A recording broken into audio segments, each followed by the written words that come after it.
Hello, everyone. Welcome back to ZTalks, where I talk about books, movies, and TV shows that relate to history and classic literature. Now, today I'm going to be delving into the movie side of the podcast. And this movie is really sort of like a movie slash documentary, and it's covering a really contentious part of modern history. And this movie slash docuseries is called Strike and Uncivil War. Now, this isn't really the type of war that you usually think of because, as I said, this is modern history, so there's no guns. Well, maybe. Well, there's no guns. There's no knives or swords. You know all of that stuff that you think about when you think of warfare, but it's just as warlike.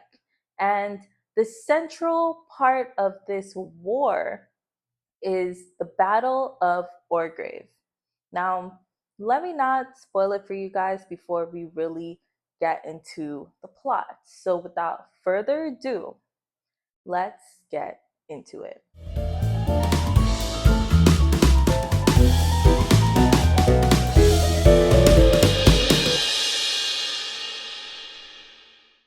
Now, when you hear war, you hear two sides, or maybe multiple sides, but mainly two sides. Like who's on the opposing sides of the battlefield? Now, we have the sides drawn up clear as day. We have the National Coal Board, the government, and Margaret Thatcher. Now, all those are one side. And yes, you heard me right when I said Margaret Thatcher. This is about her again. We are in the 80s. And if you know anything about Margaret Thatcher, you will know that one of the most contentious events that she ever had to deal with, or just didn't deal with properly, was the event of the coal miners. So that brings us to the other side of the battlefield, the National Coal Miners, the National Union of Coal Miners, if I remember correctly. So these are our battle lines drawn. Now, this is a war that lasts from 1984 to 1985. But the battle that this movie really focuses on is the central focus of this movie is the Battle of Orgrave, which takes place in 1984. Orgrave is in South Yorkshire, and it is the place where the government, through the National Coal Board, decided to shut down or start an aggressive plan of shutting down coal mines. And the coal mine in Cottonwood in South Yorkshire was the site of the first coal mine to be shut down in a series of many, many, many coal mines. Now, one thing that you really need to understand about the coal mining industry and the coal mining community is that usually the communities that the coal mines are located in have really close, tight knit bonds. And the people that work in the coal mines usually have worked there for generations. And this is their bread and butter. The industry, the coal mining industry, when it comes into a community, it becomes the main industry and the main bread and butter and the main way of that community and their families to make money. So when they hear you're shutting down a coal mine, they hear you're taking money out of my kids' mouths, you're taking money out of my pocket, and you're going to wreck the community. So suffice to say, the main way that they were like, how can we combat this was going to a strike. Now, another thing that you need to know about the coal mining industry and the coal union is that they are no foreigners to strikes. This is their third strike in the last, I would say, over a decade. So let's travel back in time a bit. In 1972 and 1974, the coal miners union decided to go on strike twice, in the 72 and the 74. Both times they won because they were striking for an increase in wages. Coal miners union is a strong unit. This is one of the strongest unions in UK history. They got a lock on that. So when they go to strike, people are suffering. There is no coal, there is shortages in coal. So they have a really strong hold over the government and the people, where it's like, we have to get what we want, or you get no coal, no power. How are we going to power your houses? So they won big wins in the 70s. And flash forward to 1984, when the coal union, the coal board, and the government is saying, you know what, some of these coal mines got to go. They're like, we're going to go back to our old faithful, the tactic that we know how to do best, which is to strike, and we are going to win. Now, this is not like any other strike that they have done before. Hence why we have a whole movie talking about it. Because the opponent on the other side against them has slightly changed, which is Margaret Thatcher. Now, Thatcher is a beast in her own right. She is, I would say, the main reason why the coal miners did not win this, because she was not having it. Now, remember when I flashed back into the 70s, the 72 and 74?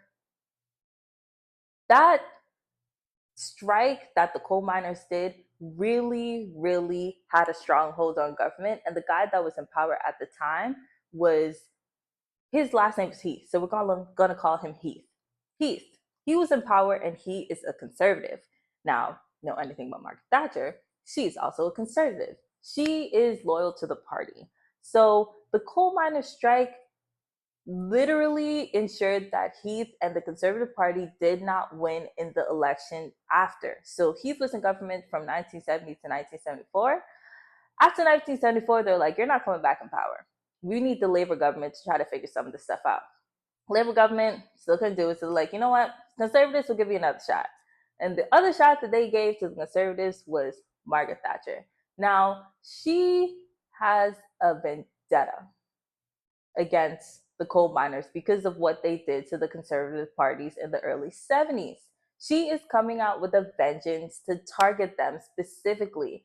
And even broader than targeting the coal miners specifically, this is a part of a larger plot to target unions and just nationalized sectors on a whole. Because if you also know anything about Margaret Thatcher, you will know that one of her biggest things was Thatcherism. Now, Thatcherism is where she's like, listen, all this union, this socialism, this nationalized industries, we don't want any of that. We are going to break these unions and we're going to privatize everything. And this is not just something that's happening amongst Thatcher, this is also happening in the US as well, because it's the time that Reagan is in power, and Reagan and Margaret Thatcher like this. They're besties. But Thatcher takes it to a whole nother level. She has it named after her. That's why it's called Thatcherism. So she is the queen of this. And she is not going to back down and take a no for an answer against the coal miners union. So that is the opponent that they are standing up against.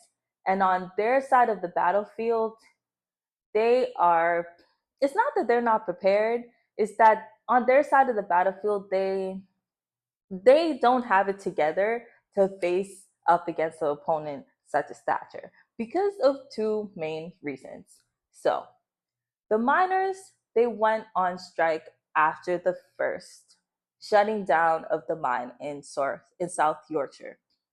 Okay, they went on strike, but the way they went on strike was not cohesive.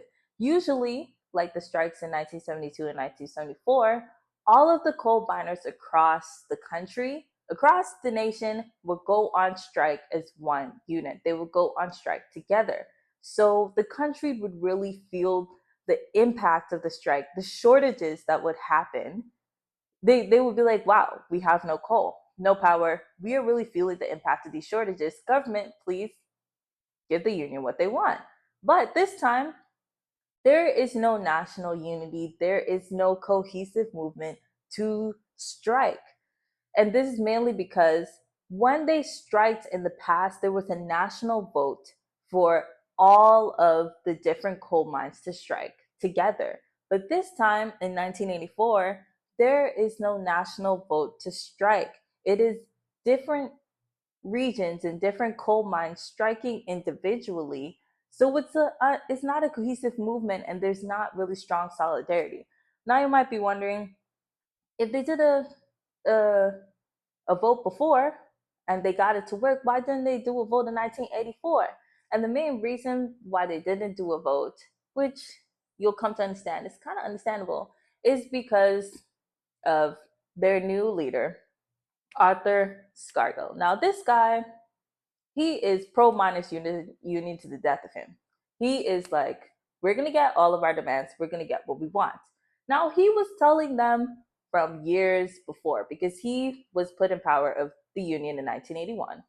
He was telling them for years, listen, Margaret Thatcher, she's cooking something. The government's cooking something for us.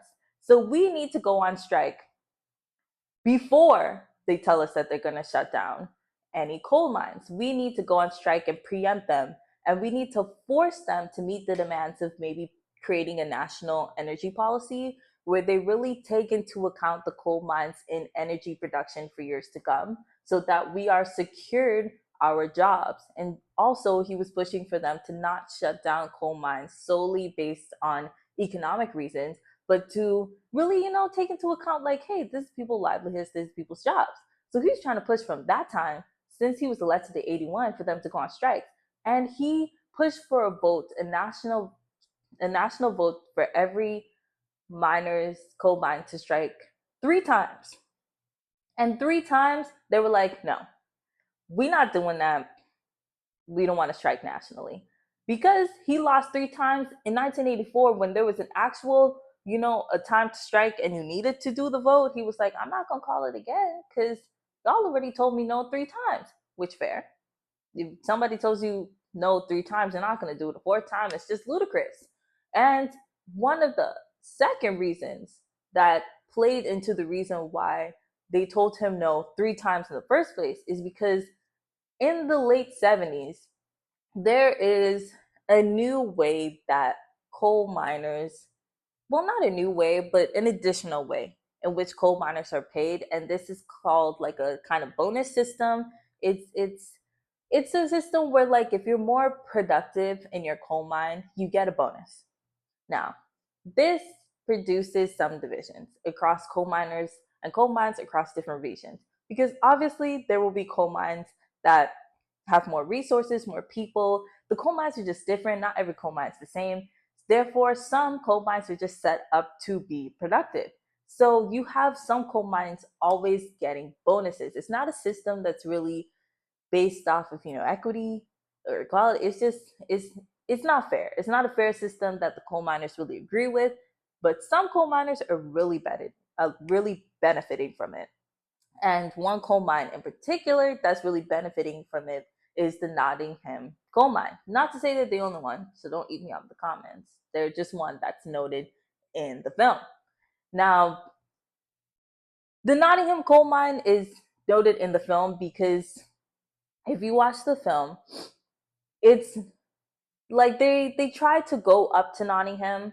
Some of the coal miners from South Yorkshire and across the country try to go to Nottingham to be like, hey, I know you're not really gonna strike with us, because they chose not to strike. They're one of the regions that chose not to strike. So they were like trying to convince them to strike. And Nottingham was like, no, it's not gonna happen. Not all of it, but some miners were like, no, it's not gonna happen. Like, because fair, they have jobs, they have wives, they have lives, and they need money. So they were like, we're not gonna strike. Like, we support you in silence, but it's not giving strike and not going to work because I need money, which is fair. So this film uses that as one example where there is a lack of national solidarity between all coal mines, and you really see the divisions and some coal miners striking and some not striking, and it's a haphazard effort. So that is the side of the battlefield with the coal miners. They are not cohesive and prepared to battle Margaret Thatcher, who I have already told you has a vendetta against them. Now, back to Margaret Thatcher's side, which is more than a vendetta. She has been sitting on tactics. She's not just coming with fire and rage. One thing about Margaret Thatcher, she's calculated. She's a calculated lady. She's been sitting on tactics to beat these coal miners for years. One of the tactics that she really was sitting on, which I did from some external research, was the Ridley Report. Now, this is written by a conservative MP called Nicholas Ridley. Right after the two successive strikes in 72 and 74, he wrote this report to try to inform a next conservative government on how to combat further strikes by national unions, because he was an anti-unionist, maybe even more than Margaret Thatcher. This man was hating. So he writes up this report detailing all of the tactics in which you need to, go about getting against unions such as the coal miners. And Margaret Thatcher is like, now that I'm in power, this report looking, it's looking like a game plan. And she does use it as a game plan to combat the miners. Now, I'm vastly simplifying that in how she did that. There's a whole policy unit structure and all of this stuff that she did to reshape certain types of government in order to combat the coal mines. But I simplified that because if I explain all that, we'd be here all day. I suggest you, do your further research in Google's. But to simplify it, Ridley Report, Margaret Thatcher is like, that looks really great. I'm gonna use it. And one of the main things that she used from the Ridley Report that really crippled the coal miners was, we're gonna stock up on stockpiles of coal. Because remember, as I said, one of the main reasons why the coal miner strikes was really successful in 1972 and 1974 is because the coal miners were like, hey, you got no coal, you got no power, we're striking, you're gonna feel it. And until you give us what we want, we're not going back to work. Now, Margaret Thatcher, she's been stocking up on coal stockpiles. Not just her, but the government in general, even the government before her, has been stocking up on stockpiles of coal. So that in the eventuality that there is a coal miner strike again, they're like, we can just wait you guys out. We don't really need you guys to go back to work eventually. We have coal. We can support the country in terms of power, and we're just going to wait you guys out until you guys run out of money and are forced to go back to work. So that is a tactic that she really takes into play and is really calculated with it. In addition to another tactic, which the film really highlights, is the fact that she unconstitutionally meddles in the policing tactics that the police, utilize against the coal miners. Now is when we come to the battle. This is the central battle that the film talks about, the Battle of Orgrave. Now, just a bit on the style of the film. The film is very graphic and depictive. So they utilize two things: personal stories and interviews, and just raw footage.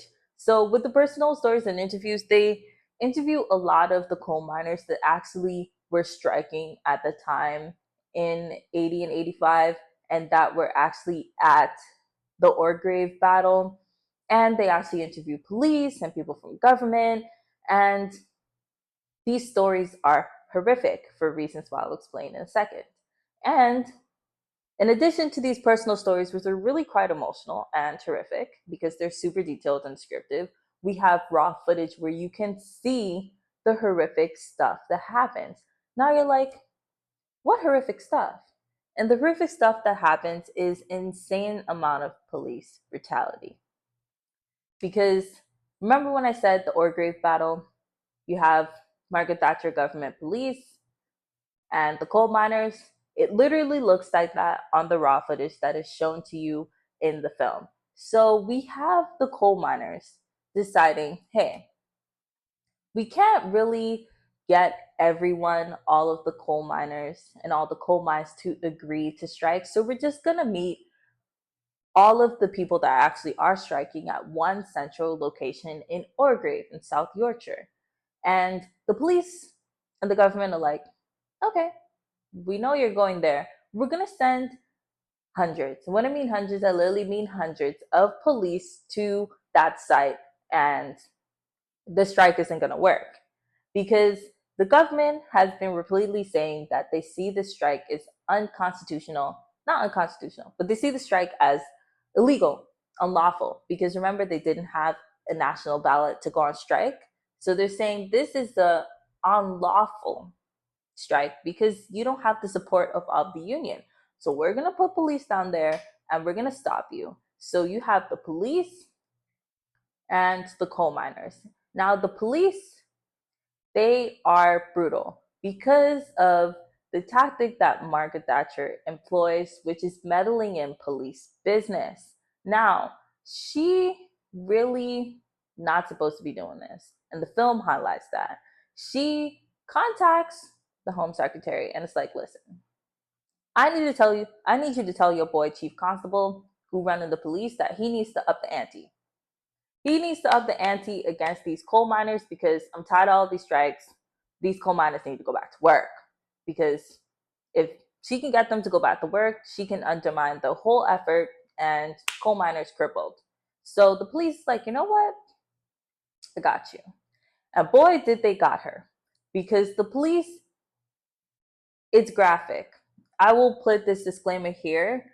The film is really graphic and really puts the raw footage of what happens to people at this Orgrave when the miners who are striking meet the police. There are police on horseback, running through crowds, trampling. There are police with batons, beating people, cracking skulls. People are bleeding. There are police dragging people. It's not a good time. It's horrific, and human rights violations left, right, and center. So just keep that in mind when you're about to watch this. It is a graphic part of the film. So if you're not ready for that, maybe skip over it or don't watch it altogether. So this clash happens at the Battle of Orgrave, and the coal miners are not prepared because they've striked before in the 70s and it was nowhere like this. Like, yeah, you had the police, but they weren't hitting people and beating people up. It was just, kind of peaceful. So they were not prepared for this level of brutality, and suffice to say, they lost this battle. The police were beating people left, right, and center, and ultimately arresting them. Lots of coal miners get arrested, thrown in jail. That's a whole other idea together, if that was lawful or not. You should watch the film for that because that's a whole other idea. If I got into the lawfulness of the arresting people and all of that, which the film really details really well, actually, you should watch it for that. We've been here for a long time, so I've decided to not touch upon that part, but it is a part. But yeah, arresting people left, right, and center. And the coal miners are like, you know what? We lost the battle for today. Margaret Thatcher police government won, coal miners 0. But they're like, you know what? That was just a battle because in the name it's called the Battle of Orgrave. But they're like, you know what? We're going to win the war. So they plan a long strike. Now, remember I said the strike lasted from 1984 to 1985. That is a year-long strike because after the Battle of Orgrave, people go back to their coal mining communities and they decide to stand in solidarity with the coal miners union, and they're like, we're not going back to work. We are going to continue to strike. And one thing that really shocked me in the film was how the decision of some coal miners to not go back to work and to continue striking after the Battle of Orgrave really tore families apart. It really tore families apart. Now, you might be like, tore families apart, but choose not to go back to work. But just think about it. You have some people after the Battle of Orgrave being like, listen, that was horrific. The government is not playing around. They're beating people up. I personally, I'm going to go back to work. I have not only been traumatized by that experience, but I need money to feed my family because when you're striking, you're not getting paid. So people are like, I'm going to go back to work. But then you have another sector of people after the Battle of Orgrave, they are angered at the fact that the government could do this to them. So they're like, that's just going to make me want to strike now. I'm not going back to work. So you have a community, which remember I said in the beginning, these are tight knit communities. You have communities with people on two sides going back to work, not going back to work, sometimes in the same family. And that contention, it's more serious than you think. It literally breaks families apart. There's a story that the film details about a father and son who had differing views on going back to work or not. And they literally haven't spoken to each other since I think the son left the family because he went back to work and the father was like, you're no son of mine. That literally broke a family apart. And they're not the only family that was broken apart by that. So, yeah, communities, families broken apart by people on two different ideological sides. And one thing about this film is that it's not a happy ending for the coal miners because it actually doesn't get better. After 1985, the film clearly shows that the coal miners not only lose the battle, they lose the war. Because at the end of the day, coal miners are starved out. You have no money to support your family. You have no will to keep fighting. So the coal miners union called it quits and they were like, coal miners, gotta go back to work. And after they went back to work, that's when the government, Margaret Thatcher, and the Coal Miners Board won because they not only decimated communities, they decimated families because they shut down loads and loads of coal miner pits. Now, I'm going to pick up my Lilo and Stitch notebook to read you the stat here, but the film states that from after 1985, well, before 1985, there were 170 coal miners pit. After 1985, when the government won the long strike against the coal miners and forced them back to work through starving them out and waiting them out because of all of the stockpiles of coal they had, they went on to close so many pits that in a decade after the end of the strike, there were only 15 pits left. Now, from 170 to 15, that's a lot of miners out of jobs. And it really shows the impact that it has on these communities through the rising unemployment and just the sheer depression that people felt from being out of a livelihood. And that part of the film really, it got to me because these are actual people in the film. Through its style of interviewing really showed that, like, you have people talking about this time. They talk about how their families were surviving, how their families weren't surviving, how they literally, yeah, no money, just barely making it day by day after they were out of jobs because of the pit closures. And I'll just say, if you're looking for a happy ending, this is not a happy ending film. So, yeah, that is all I have to say about the strike, the Uncivil War. In terms of the actual movie and a rating, I'd have to give it 5 out of 5. Despite the fact that it was really sad, I feel like it's a part of history a lot of people don't really know about. They know about it in passing because a lot of people know that Margaret Thatcher is not widely liked. Like me, even before I did any research on her or, got into the history of her, I was like, yeah, she's a widely disliked politician. But after watching this documentary, you can really tell, like, wow, okay, Margie, you're doing the most. You literally shut down all these coal mines on an accelerated pace and really didn't give people time to cast themselves. No, these like upskilling programs, like none of that in order to really ease people into the fact that these industries are shutting down. And she did it so aggressively that she literally hollowed out communities. And you can really understand from this film and people's personal stories, because that's the thing I like about this film. It centers the person, why people don't like Margaret Thatcher. She no real regard for the people. And from this film, you can clearly tell why they didn't like her. Not saying that the coal mines didn't have to be shut down at some point, but the way she did it, that was not cool, Margie. That was not cool. So yeah, that is all I have to say about strike and Uncivil War. Even though really did have a lot to say, because there's a lot to say, and I really didn't even touch upon all of it. So because of that, again, 5 out of 5 stars. I really would recommend you watching this film and really getting the full breadth of this event and situation, because as I said, I literally didn't even touch upon certain parts of it because we'd be here for an hour talking about it.